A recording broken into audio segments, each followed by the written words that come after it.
Yes, omulungi yekumidde ku Good Talent kyokola kisingira ddala okubeera ekyakabi era tusiima nnyo byonna by'okola ng'oyita mu kubeera ng'olaba videos ezikolebwa wano. Nate era gwe tuguddeko olunaku olwaleero tujja kusaba obeere ng'osubscribinga, likinga video Joel ekigalo kyenkugambye ekyo eky'okulayikinga kiba kikola kya makulu nnyo. Right now amawulire ge nkuleetedde ge g'omukyalo n'ayitibwa Sheila Gashumba,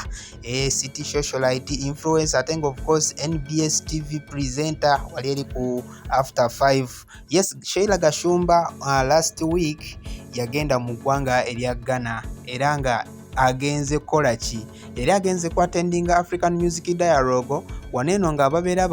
abantu abakwataganya ku bintu bya music oba tuyinza okugamba abantu nga ba music stakeholders wamu n'abantu abalala babeera bagenze mu event eyo bakuŋŋaanira ne babeera nga ntebawa ideas ku music biki ebisobola okubeera nga bikulaakulanya music wano mu Africa era nga yali mu ggwanga erya Ghana. Wabula oluvannyuma lwa meeting okumala okuggwa mwana muwala ono nga bw'omumanyi mukyala wa upatepate mukyala mudigize mukyala wa binyumo n'agamba owaayi kangendeko wa nkyakalemuuko bambi kye yeerabira nti East Africa oba Africa obanga akyali e Uganda emize egikolebwa e Uganda gye gikolebwa mu Africa wonna. Mwana muwala waba agenze mu kilabu okutandika okumenya ku zibendova simanyi enjoyment ku enjoyment obuyimba bwonna bw'omanyi obuyinza okuba nga bukuleetera essanyu ate mwana muwala abalenzi abakujjukujju tebasobola kubeera nga bamulinzalinza basobodde okubeera nga bamunyagako essimu oba bamubyeeko essimu ye ekika kya iPhone ne babeera nga nte bakuuliita nayo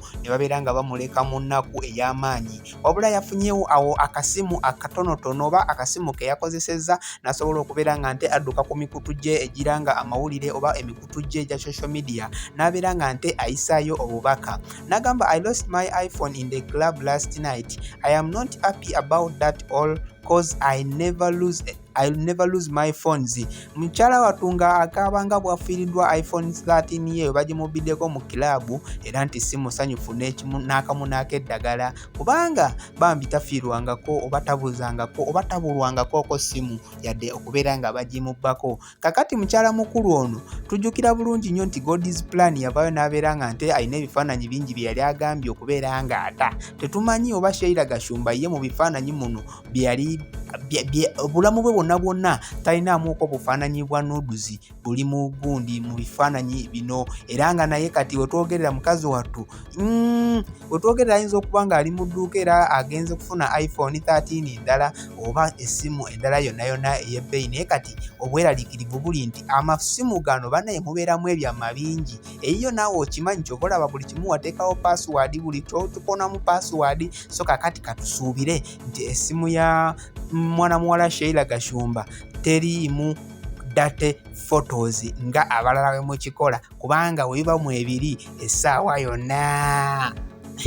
Right now ge amawulire agaliwo era nga mwana muwala wetwogerera sigamba nti ali awo musanyufu ali mu kweraliikirira olw'essimu ye ne yasobodde okubeera nga nte emubulako wali eri so kakati essaawa yonna weteeketeeke sigazaako kadata akanadownloading ebifaananyi ebya nuduzi ebinaaba bifulumye mbimanyi obyagala naye ate tolina kyakkola webiba bize si gwe aba abitadde. So for now sigenda kubanga nsukkawo okujjako okubeera nga nte nkusiibula wekuumire ku mukutu Mukama Katonda akunkuumire. Bye.